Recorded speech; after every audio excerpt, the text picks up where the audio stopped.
आज हम पढ़ेंगे कक्षा 10 विषय विज्ञान का पहला पाठ, जिसका नाम है प्रकाश परिवर्तन तथा अपवर्तन। इसका पहला प्रश्न जो लिखा है आपके सामने, लिखा है प्रकाश के परिवर्तन के नियम लिखिए। इस तरह बोर्ड में प्रश्न आएगा। तो अगर इस तरह अगर आ रहा है और आपने उससे पहले प्रश्न को अच्छे से पढ़ना है, फिर उसके बाद जिस प्रकार मैंने उत्तर लिखा ठीक इसी प्रकार अगर आपने लिखा तभी आपको बोर्ड नंबर देगी। अगर आपने गलत लिख दिया तो आपको नंबर नहीं मिलेंगे। तो आप उत्तर डालिए, लिखिएगा किसी समतल तल से परिवर्तन के निम्नलिखित दो नियम हैं। ब्लैक पेन से हेडिंग डालिएगा। प्रथम नियम, उसमें लिखिएगा आपतन कोण कोष्ठक में आई तथा परिवर्तन कोण कोष्ठक में आर सदैव बराबर होते हैं। दूसरा नियम हेडिंग डालिएगा ब्लैक पेन से। द्वितीय नियम लिखिएगा ब्लू पेन से। आपतित किरण दर्पण के आपतन बिंदु पर, ठीक है, ध्यान रखिएगा, आपतित किरण दर्पण के आपतन बिंदु पर अभिलंब तथा परिवर्तित किरण तीनों एक ही तल में होते हैं। ये अभिलंब है, ये परिवर्तित किरण है और ये तीनों एक ही तल में होते हैं। ठीक इसी प्रकार आपको परिवर्तन के नियम लिखना है। ठीक है, दूसरा प्रश्न देखें।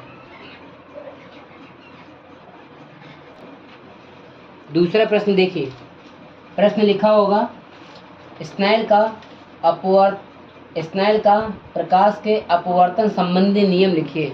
अगर इस तरह पेपर में पूछ रहा है तो आप उत्तर लिखिएगा किन्हीं दो माध्यमों के लिए आपतन कोण कोष्ठक में आई अपवर्तन कोण कोष्ठक में आर की जाया, ये लिखना पड़ेगा, साइन का अनुपात नियतांक होता है।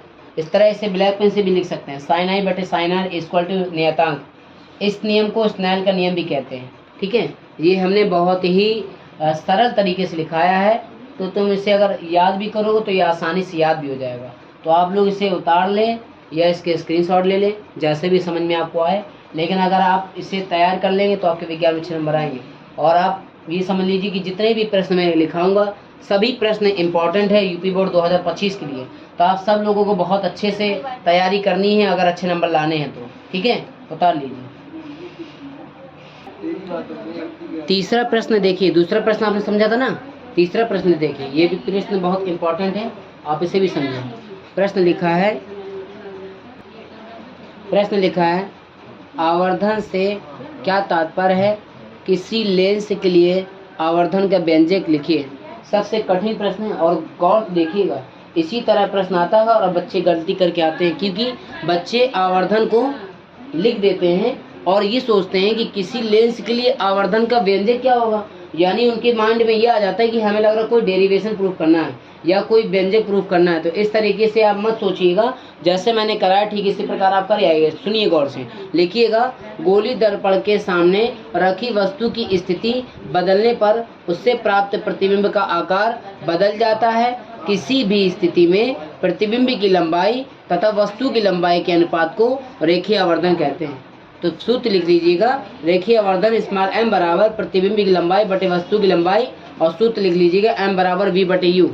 यानी जो लिखा है सूत्र सुनिए, यानी जो सूत्र लिखा है m बराबर v बटे u, ये क्या है, ये व्यंजक है। और गौर से एक बात और सुन लीजिए, इंपॉर्टेंट बात, अगर से ये आपने याद कर लिया और पेपर में अगर प्रश्न ये आ गया कि रेखीय आवर्धन किसे कहते हैं, सुनिए दूसरा प्रश्न इससे बनेगा कि रेखीय आवर्धन किसे कहते हैं, किसी लेंस के लिए व्यंजक प्राप्त कीजिए। तो आप इतना ही लिख दीजिएगा और ये सूत्र लिख दीजिएगा।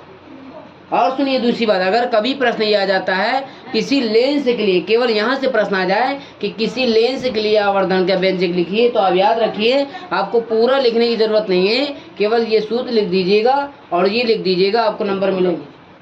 बात समझ में आ रही ना? तो जो चीज़ नहीं समझ में आप पूछ सकते हैं। और वीडियो अच्छी लगे प्लीज़ वीडियो को लाइक करें और नए हैं तो चैनल को सब्सक्राइब करें।